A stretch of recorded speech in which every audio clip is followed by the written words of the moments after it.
We use individualized instruction in a number of different ways in our classrooms and as a whole for the school. We sometimes can offer remediation or acceleration for particular students. We offer unique independent study opportunities if there's a interest that a student has that we don't have the class for. We partner with several of the universities and community colleges around us to provide online opportunities as well as dual enrollment. So some students will take some classes here at the high school and then also take college level classes. We also within the classroom itself offer remediation and acceleration depending on where the student is. The teacher works with them to make decisions about what level they're at.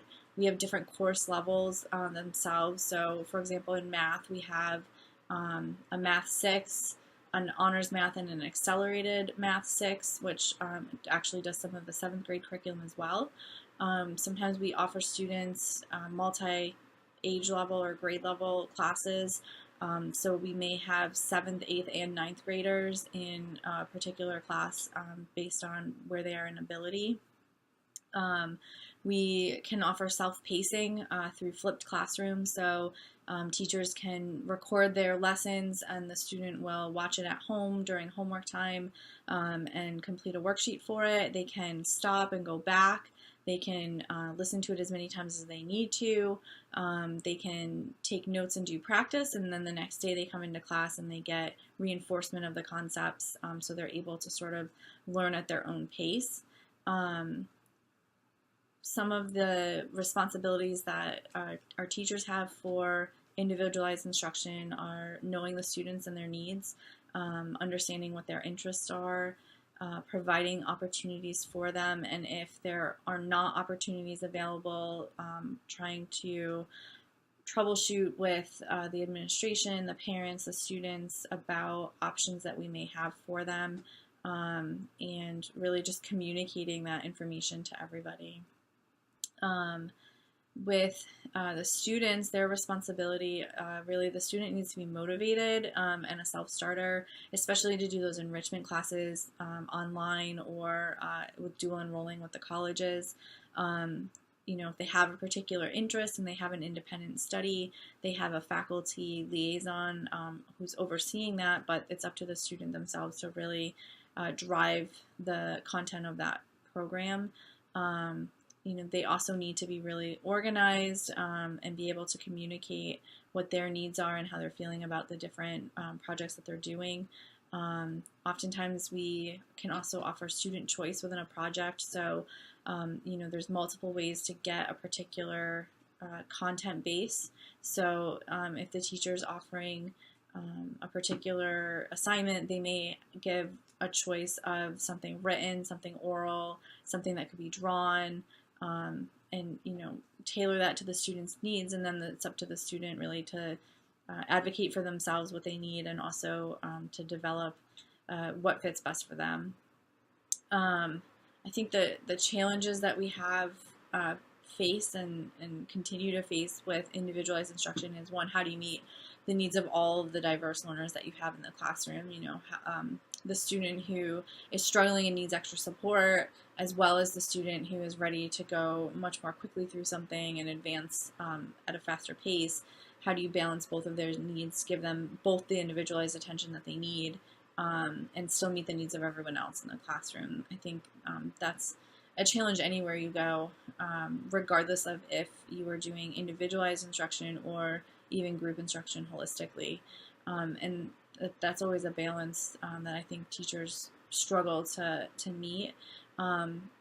Ways to overcome that can be setting time in the school week during your class period for individual conferences. I found a lot of success with having Friday work days where the students were working on something themselves individually, and I would conference with each student about how things are going, looking at their work, setting up student portfolios to review things that were going on and sort of trying to troubleshoot that.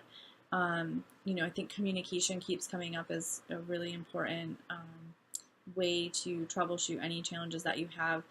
For the most part, we have parents who are very involved with their students' lives and their success in the classroom, and so communicating to parents how each kid is doing in the class, communicating to the child themselves. We have teacher meetings every week with the different grade levels, so communicating to other teachers, what's working in your classroom, do you have any ideas to help with something, what can I implement that you've had success with for this particular student. I think some of the other challenges would be maybe not able to accommodate at all something for a particular student. Maybe we have a student who's super interested in, astronomy, rocket science, and we don't have that class, and we can't find that available online right now, and we just really don't have any of the resources available to accommodate that interest. And so, how can we help that student foster their interest? Can we partner with somebody? Can we create a class? Can we do an independent study? How can we accommodate them? And as well, students who are really struggling with something and they're getting the remediation, they're getting that individual support, and they're still not getting it. How do we help them to achieve mastery of a particular topic? That's definitely challenges. Definitely I've seen success with individualized instruction. I firmly believe that there's no student who can't learn. You just have to find a way to reach them and find a way to make the information come to them in a way that they can understand, whether that's taking longer or a different route, or supporting them in what they can do and scaffolding until they're able to master the material. I've seen a lot of success. I taught at a school for students who hadn't necessarily achieved in a regular normal school setting, and they would come to us, and it took a lot of time and energy and additional support, but when the student graduated and would tell you that you're the reason they stayed in school and you're the reason they're going to college, and there's a place for everybody. So definitely I think that individualized instruction is really important. If you can do it at any level, it doesn't necessarily have to be one-on-one individual courses for every single student all the time, but you can implement that in a variety of different ways in your classroom. So I think the advice that I would have for teachers who want to implement it is start small. Start with a project and offer some choices. So, if you are covering a particular piece of content and you always do this one assignment requirement, they always have to write a paper. Maybe a student can design something artistically and explain how that artistic piece represents what they've learned. Maybe they could write a song for it. Maybe they could give an oral presentation or multimedia presentation or something like that. Thinking outside the box for how students can show you the mastery of particular content or skill in alternative ways, I think is an easy way to sort of get started with individualized instruction in a small way, with one particular unit or one particular assignment, and then you can sort of build it from there, adding on every semester or year until you get more comfortable with it and see more success with it. I think knowing what best practices to use for students, because we often think of individualized instruction for the student who's really, really struggling, or the student who's like really super high flyer. And really what works for the student who's struggling is really good practice for any student. So, finding their interest, making it meaningful for them, giving them alternative ways to show what they know. All students can benefit from that. So know what best practices in the classroom are, and try to use those in every lesson that you give, or in every unit that you do at least.